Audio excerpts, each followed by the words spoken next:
from the heart of Delta State. You are tuned in to Srtv Asaba.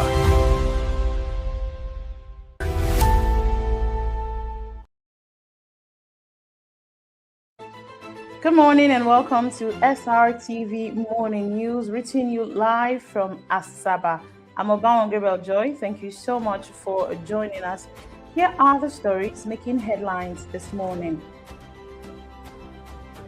Tinubu orders EFCC to vacate Osun State. ICPC uncovers 2 more fake government agencies in PFIPC fraud probe. Bishop Matthew Kuka says education remains the strongest weapon against insecurity and poverty. Lagos faces shortage of 40,000 doctors and 40,000 nurses, says Governor Sanwo-Olu. Delta, Bayelsa, and Akwa Ibom dominate first quarter derivation allocation. Team Nigeria's Jessica Orji reaches the world on the 20 shot put final. Nollywood filmmaker Dimbo Atiya dies. Those are the headlines. Now the news in detail. President Bola Ahmed Tinubu has directed the EFCC to immediately return to court and vacate the order freezing the bank accounts of the Osun State government. The president says the directive was necessary to protect public confidence in Nigeria's democratic process as Osun State prepares for its governorship election. In a statement issued by the State House, the president explained that while he supports the independence of anti-corruption agencies, the timing of the action was inappropriate and could create the wrong public perception.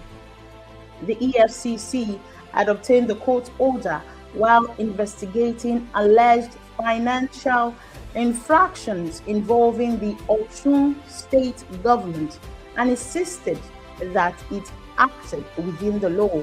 However, the president stressed that actions taken by federal institutions are often attributed to the presidency and must therefore be handled with caution. He reaffirmed his commitment to allowing anti-corruption agencies to carry out their responsibility independently, professionally, and without political interference. The Independent Corrupt Practices and Other Related Offences Commission, ICPC, says it has uncovered 2 additional fake government agencies as investigations into the alleged Presidential Forum Intervention Promotion Council fraud continue. ICPC Chairman Dr. Musa Adamu Aliyu disclosed this after presenting an interim investigation report to President Bola Ahmed Tinubu at the Presidential Villa in Abuja. According to the commission, the self-proclaimed Director General of the Presidential Foreign Intervention Promotion Council, Adeniyi Matthew Adeyemi, was never appointed by the federal government, and the organization has no legal backing. Investigators also found that the appointment letter used by the suspect was forged and that the group illegally occupied offices previously used by the defunct Presidential Economic Advisory Council. The commission further revealed that the discovery of 2 other fictitious agencies, which is the FCT Investment Promotion Agency and the Foreign Investment Promotion Agency, which were allegedly created using forged legislative documents, are used to open bank accounts for illegal activities. The ICPC says investigations are ongoing and assured Nigerians that everyone involved in the alleged fraud will be brought to justice.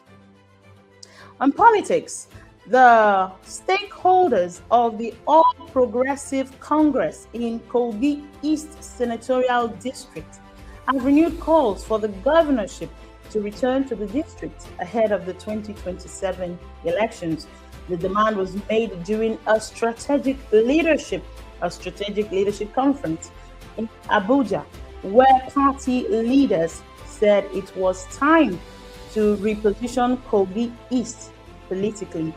More than a decade after the death of a former governor, Abubakar Aju, the stakeholders said they were committed to working with other senatorial districts to achieve a peaceful and equitable power sharing arrangement. They also pledged support for President Bola Ahmed Tinubu's re-election and Governor Ahmed Ododo's second term bid, while urging party members to unite ahead of the next general elections. In Osun State, the presidential candidate of the Social Democratic Party, Prince Adewale Adebayo, has rejected calls for the resignation of the chairman of the Economic and Financial Crimes Commission, which is the EFCC, Ola Olukoyede.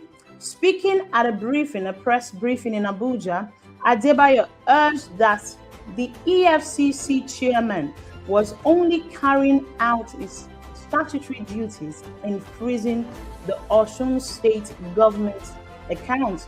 He instead blamed the president for intervening in the matter directly by commission to lift the freeze.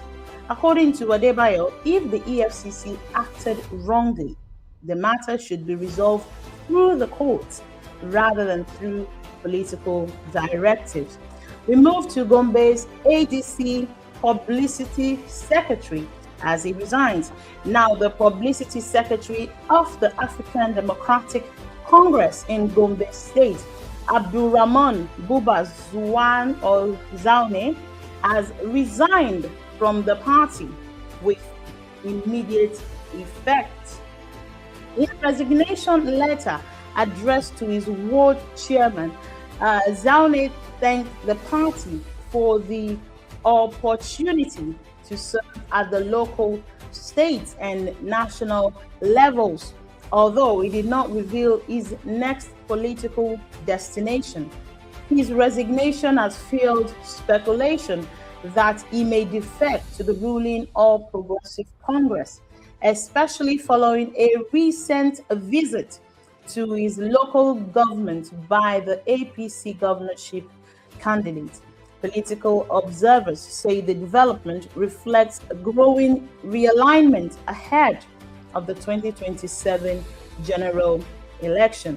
Now, Delta State, Bayelsa State, and Akwa Ibom State received the largest share of Nigeria's 13% derivation allocation in the first quarter of 2026.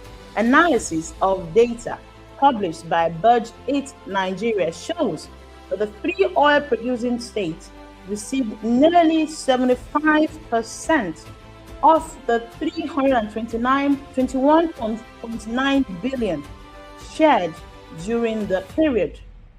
Delta State topped the list with over 101 billion naira, followed by Bayelsa with more than 71 billion naira, and Akwa Ibom with over 69 billion. Now, River State ranked fourth, while allocations to the remaining oil-producing states were significantly lower. The figures highlight the continued dominance of Nigeria's major crude oil-producing states in revenue distribution under the derivation principle. Now, the Catholic Bishop of Sokoto Diocese, Bishop Matthew Hassan Kuka, has described education as Nigeria's most effective weapon against insecurity, poverty, and ignorance. Speaking at the launch of a new education intervention program for crisis-affected children in Sokoto State, Bishop Kuka urged governments at all levels to invest more in education rather than relying solely on military responses to insecurity. He noted that many of the country's security challenges stem from years of neglect of education and warned that ignorance continues to fuel violence and instability. The cleric has also called on parents, religious leaders, and community stakeholders to ensure every child, especially those affected by conflict and poverty, to have access to quality education. We now move to Lagos State, where the Lagos State Governor Babajide Sanwo-Olu says the state requires about 40,000 additional doctors and another 40,000 nurses to adequately cater for its growing population. The governor made this known during the opening of the second Eco Health Convention in Lagos State. He described the shortage of healthcare workers and inadequate funding as the biggest challenges confronting the state's health sector.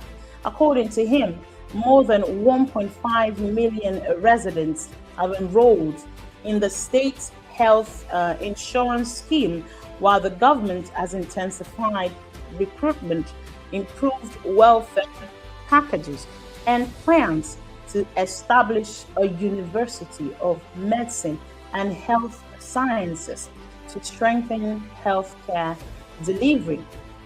Meanwhile, the Niger State government and the United Nations Children's Fund, UNICEF, have urged mothers to embrace exclusive breastfeeding to give children a healthy start in life. The appeal was made during activities marking the 2026 World Breastfeeding Week in Minna. Health officials stressed that babies should receive only breast milk during their first 6 months of life, describing it as rich in essential nutrients and antibodies needed for healthy growth and development. The campaign also encouraged mothers to begin breastfeeding within 1 hour after childbirth under the supervision of skilled health professionals. We now move to Benue State, where the residents of Otukpo local government area have joined the global campaign promoting exclusive breastfeeding. The awareness exercise featured a roadwork and community sensitization program aimed at educating mothers and families on the health benefits of exclusive breastfeeding. Health officials and breastfeeding mothers described the campaign as timely and important, noting that proper breastfeeding improves child survival and development. Authorities say they will continue working with UNICEF and other development partners to strengthen and improve child health across the state. The Federal Ministry of Works says President Bola Ahmed Tinubu has approved major road projects worth over 156 billion naira across Adamawa State. Now, the State Controller of Works, Dimas Tuwai, said the projects cover the state's 3 senatorial districts and include the rehabilitation of the Jimeta Mayo Belwa Road, the Yola Hong Mubi Road, and the Fufore Green Road. He dismissed claims that Adamawa had been neglected in federal road allocations, assuring residents that abandoned projects were being revived while new ones had reached advanced stages. In business news, Africa 50 has secured $50 million in fresh funding to accelerate climate resilient infrastructure projects across the continent. The new commitments were announced during the 2026 Infra for Africa Forum in Dar es Salaam, Tanzania. Italy's Casa Depositi e Prestiti pledged $40 million, while France's Propaco committed an additional $10 million to the Alliance for Green Infrastructure in Africa Project Development Fund. Africa 50 says the investment will help finance bankable green infrastructure projects and is expected to unlock up to $10 billion in investment opportunities across Africa. In the UK, food security concerns are growing as farmers struggle with one of the driest July periods ever recorded. The farmer says prolonged drought has significantly reduced yields of wheat, oats, and other crops, with some reporting losses up to 30%. The situation has renewed concerns over food production as the country continues to experience extreme weather linked to climate change.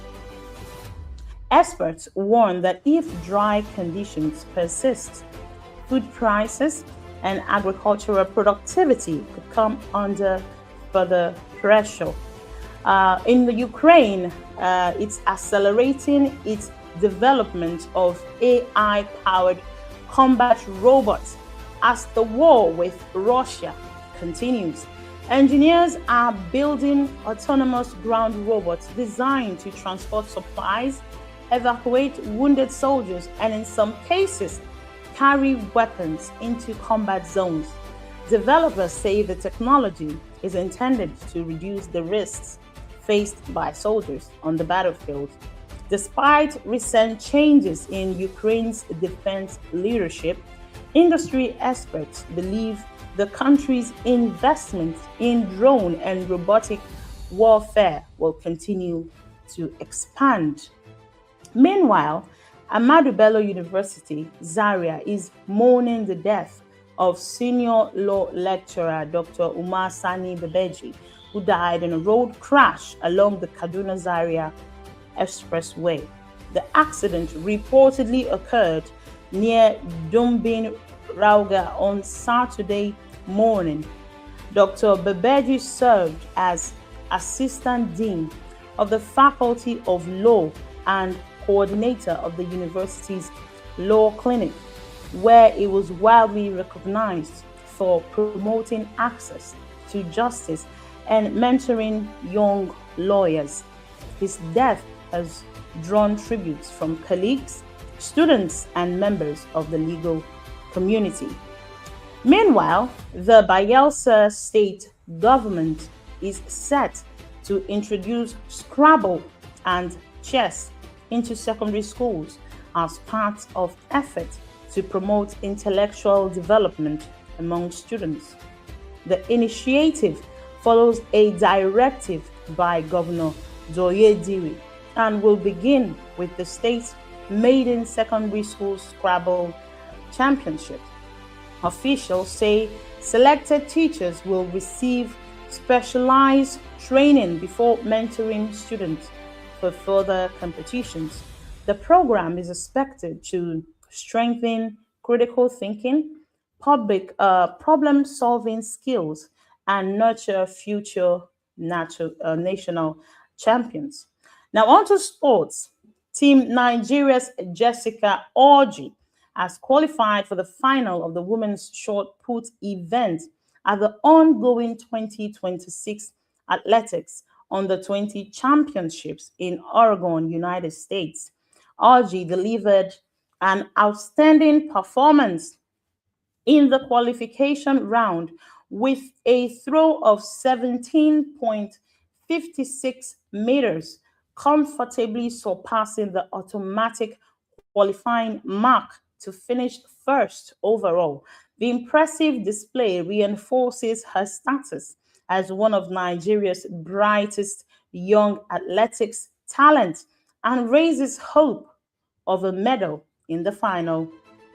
The long-awaited heavyweight clash between Anthony Joshua and Tyson Fury is expected to take place in the United States. According to reports, New York's Madison Square Garden has emerged as the preferred venue, with Netflix reportedly leading negotiations to stage the bout in November. The blockbuster fight, estimated to generate more than £100 million, will mark the first meeting between the two British boxing stars after years of speculation. Promoters say discussions are still ongoing, with an official announcement expected in the coming weeks. Now for entertainment, Afrobeat superstar Davido has joined Osun State Governor Ademola Adeleke on the campaign trail ahead of the August 15 governorship election. The singer was seen alongside his cousin, Governor Adeleke, during a road show and rally attended by hundreds of supporters.